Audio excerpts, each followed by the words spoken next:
Mes salutations à toi. On va voir en fait quel type de mysticisme tu as. Donc pour pouvoir comprendre ton mysticisme, je vais regarder 4 maisons. La maison 8, les secrets, l'occultisme, les transformations. La maison 9, la spiritualité, les croyances et les enseignements. Ce que tu as justement à diffuser, de ce sur quoi en fait tu as été illuminé en sortant de la maison des secrets, donc en atterrissant dans la maison 9. Ok? Donc maison 8, maison 9, maison 11, les rencontres, les guides aussi. Tout ce qui va concerner les projets collectifs, de type en tout cas. Et la fameuse maison 12. Ok, 12, ça te donne donc 4 maisons. La 12e maison, c'est la maison du yin, de l'inconscient, du subconscient plutôt, j'ai envie de dire, de ce qui est sous la conscience avant que cette sub en dessous conscience puisse s'élever. Tu vois, c'est pour ça que le soleil exalte justement dans ce signe, le signe du bélier, ou dans la première maison également, où elle se met à gouverner. Mais en tout cas, la 4e maison, donc la maison 12, le subconscient, les rêves, l'invisible. Ensuite, je vais regarder en gros. Dans ces maisons-là, le signe que tu as, je vais prendre les planètes, les influences qui gouvernent ce signe-là, pour pouvoir savoir en fait ce qu'elle maîtrise comme maison. Donc vers où, karmiquement parlant, la charge doit aller dans ton incarnation, car je fais tout ça à partir de tes maisons, en commençant donc par l'ascendant, par exemple. Donc, la maison montre, faut bien, ok, la maison montre le domaine, le signe montre la manière et le maître, la maîtrise, maison maître, tu vois, montre où cette énergie va agir réellement, là où sera la bienvenue. On lui souhaite souvent la bienvenue, lorsqu'on tricote ainsi les énergies. Et après, là, tu as la côte, carrément, dans cette maisonnée. Alors, dans ta maison de lui, tu as le signe du Verseau. Donc, ça va te donner un mysticisme qui sera axé sur le mental, original, et surtout tourné vers toutes les connaissances qui sont plutôt tendance. Des connaissances cachées. Que certaines personnes ne voient pas comme étant cachères, n'est-ce pas? Et tu cherches à comprendre les mécanismes invisibles, secrets, qui se sécrètent dans l'ombre de la maison 8. Donc dans les secrets, tout ce qui est secret, tout ça, tu vas essayer de l'intellectualiser, ok? Pas juste en fait les ressentir seulement. Tu vas rentrer profondément dedans au niveau de ta psyché d'ailleurs pour pouvoir les comprendre. Et s'il faut des livres pour ça, que sais-je, de toutes les façons, tant que c'est de la science, enfermé dans des rectangles, c'est bien carré, n'est-ce pas, saturnièrement parlant. Et justement, on va regarder le Verseau. Le Verseau est gouverné par Saturne et par Uranus. Et tu as Saturne en Vierge qui tombe dans la maison 3 et Uranus. Même si bon, je devrais pas prendre en fait le copilote, tu vois. Mais on va le prendre quand même, on va rajouter ça. Parce que Uranus, ça va te donner en fait une certaine forme d'originalité aussi derrière ce que tu te mets à structurer. Maintenant, Saturne va te demander d'étudier sérieusement parce que tu peux progresser grâce à la méthodologie que tu vas te faire. Donc du coup, ça va passer par les livres, une méthode très livresque, par l'observation. Par l'observation, et de cette observation-là, tu vas te mettre à la pratiquer car c'est un Saturne qui est dans le signe de la Vierge. Donc tu vas te structurer, ça peut prendre énormément de temps, mais le temps que tu passes en gros sur quelque chose sera toujours bénéfique pour toi au final. Ensuite, tu as Uranus et ça va te pousser vers des sciences qui sont donc occultes, très dissimulées. Okay? Parce que occulte, ça veut juste dire caché, dissimulé. Okay. Vers la psychologie aussi, parce que là on parle de ce qui sort de la maison 8. La psychologie, même l'astrologie, tu as de bons alignements d'ailleurs pour ça, pour comprendre en fait l'interprétation des planètes, pour comprendre même l'interprétation des cartes, donc les tarots aussi, l'énergie en fait qui circule dans le signe du taureau. C'est pas rien. Mais on va pas parler de ce genre de choses-là. Je te donne juste en fait une vie d'ensemble de manière générale. Donc tout ce qui est astrologie, tarot, tout ce qui peut permettre en fait de comprendre les profondeurs, la psyché même de l'être, de l'étoile que nous sommes venus incarner ici. Et ça te donne énormément d'atouts. Tu peux devenir une excellente analyse des mécanismes cachés. C'est ce que tu fais d'ailleurs. Après, attention, ne cherche pas à tout comprendre mentalement. Il y a des choses, en fait, quand ça est, parce que ça doit être, tout simplement. Mettre des informations plus dedans, en gros, c'est comme si tu vas te densifier et tu vas tomber dans ce que moi j'appelle, personnellement, de la régression spirituelle. Les gens qui sont trop livresques et tout, ils alourdissent et calcifient carrément leur cerveau gauche. Hein, c'est un bordel. Donc, certaines expériences demandent aussi d'être vécues. Un petit conseil pour toi. Étudie. Étudie régulièrement et confronte toujours tes intuitions à la pratique. Tu as aussi dans la maison 9 un doublé, donc tu as 2 fois Verseau. Tu as voulu étaler ton individualité sur 2 maisons. Donc du coup, ça tombe aussi dans la maison 9, la deuxième maison de type mystique. Donc tu vas développer ta spiritualité par l'apprentissage, les idées neuves, nouvelles, brand new et tendances, et les remises en question. Enfin bref, donc du coup c'est toujours le même maître, c'est les mêmes influences qui viennent maîtriser, c'est toujours Saturne en Vierge et ton Uranus aussi. Donc ne suis jamais une croyance parce qu'elle est populaire, vérifie, expérimente, puis fais-toi ta propre opinion. Il n'y a rien de mieux de toutes les façons. C'est pour ça que le signe des béliers, du Verseau est justement en sextile avec le signe des béliers qui eux sont fonceurs, qui vont créer, initier une nouvelle façon de percer et de voir à travers l'illusion. Donc ils se mettent en action avec beaucoup de passion. Enfin bref, et la troisième maison, Taureau. Bon, je dis ils sont en sextile tous les deux. Hein, Verseau et Bélier, ils arrivent bien à se comprendre. Le Verseau d'ailleurs, il a toujours une occasion, en gros, de faire sortir ses idées, même s'il est incompris. Voilà, c'est un peu le cassos de l'élément R en même temps, où il se pense incompris.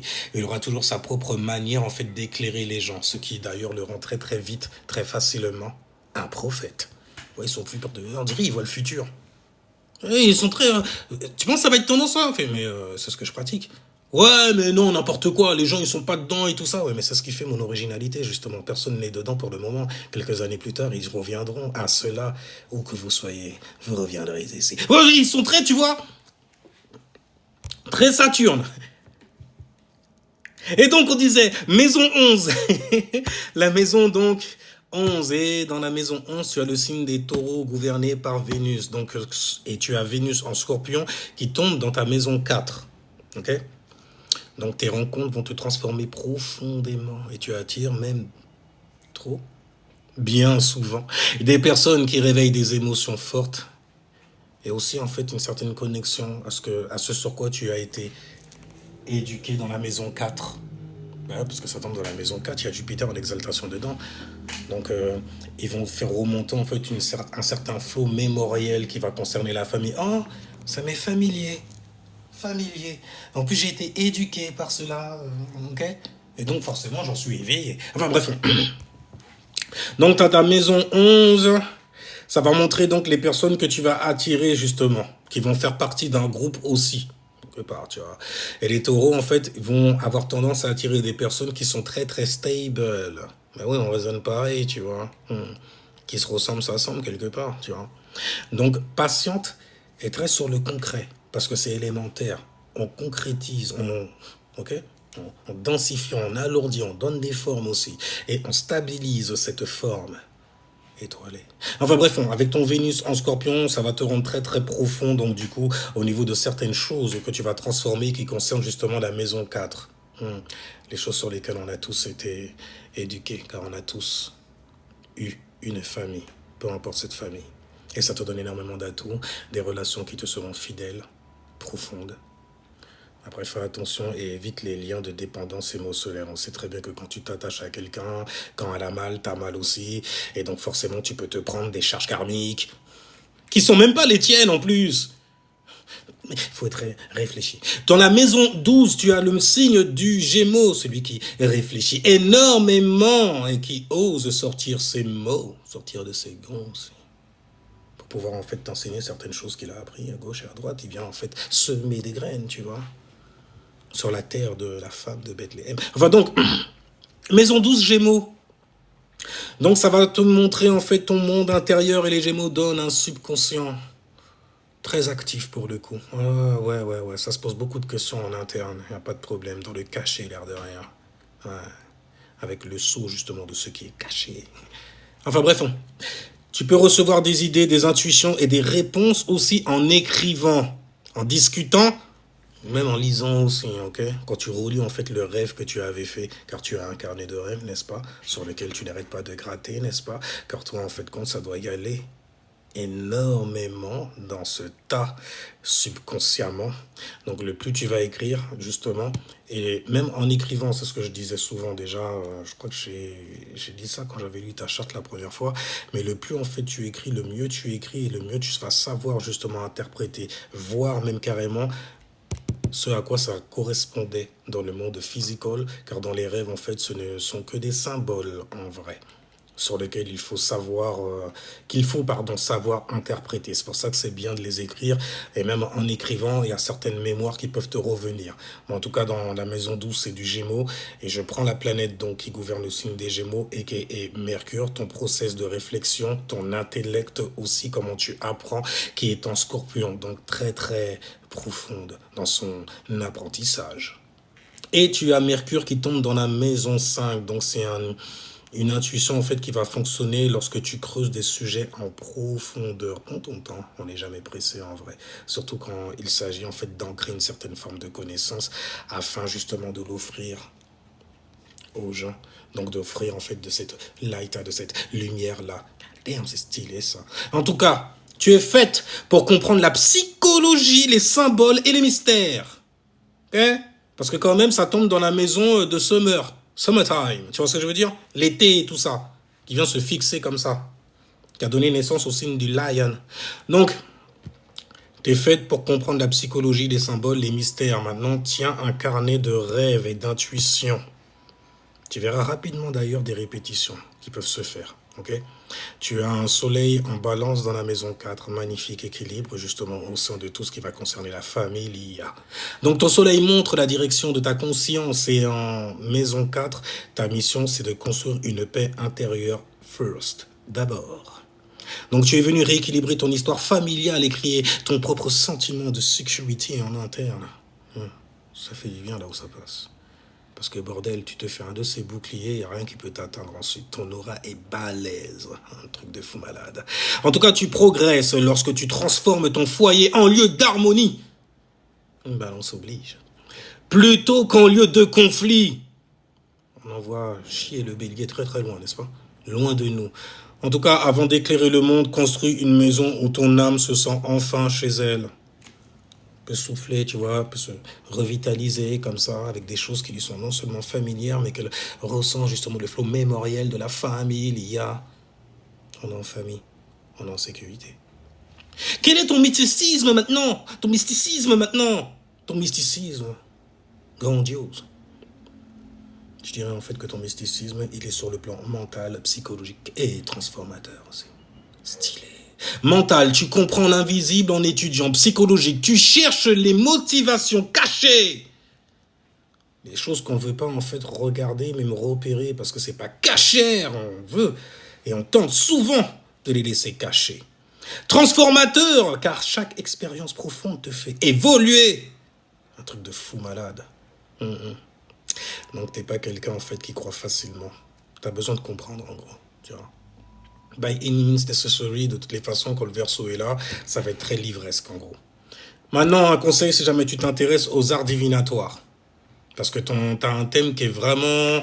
Ça va favoriser énormément en fait certains dons que tu pourrais avoir pour pouvoir interpréter certains symboles.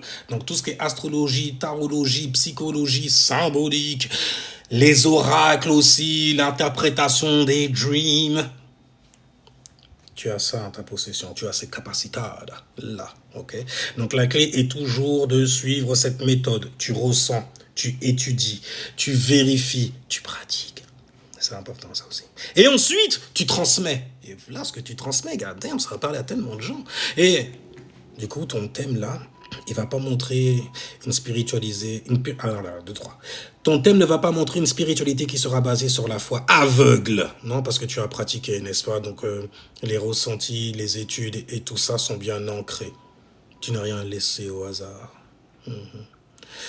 Donc, ça va être basé surtout sur la compréhension. Plus tu vas étudier avec sérieux Saturne, parce que tu as quand même Saturne qui tombe et qui couvre 2 maisons, la maison 8 et la maison 9, tout en restant ouverte aux découvertes uranusiennes.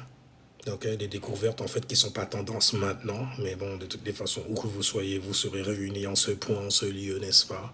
Qui concerne justement une certaine forme de structure et d'origine all-IT. Toi, l'IT que tu es. Plus ton intuition va devenir fiable, tu vois, fiable, tu vois. On fait fi, en fait, des alphas, on fait fi, tu vois, fiable. On fait fi des alphas, ok, parce qu'on a certaines capacités. On dit où ça? Pas l'écouter. Alors donc, ton pouvoir ne vient pas de croire plus que les autres, mais de comprendre ce que les autres ne prennent pas le temps d'étudier. Et toi, tu t'es densifié dedans. Dis-toi bien que avec tout le Saturne que tu as, le plus tu vas passer de temps sur quelque chose, le plus tu vas avoir de maîtrise dedans. Et le plus tu vas avoir de facilité justement à transmettre. Donc, du coup, en fait, tu as un mysticisme qui est là pour rendre service également aux gens. Alors voilà, en fait, pour ta charte. Et c'est une charte, en fait, de type mystique qui explique justement ton mysticisme. Sinon, everybody, je vous dis ciao, puis jusqu'à la prochaine vidéo.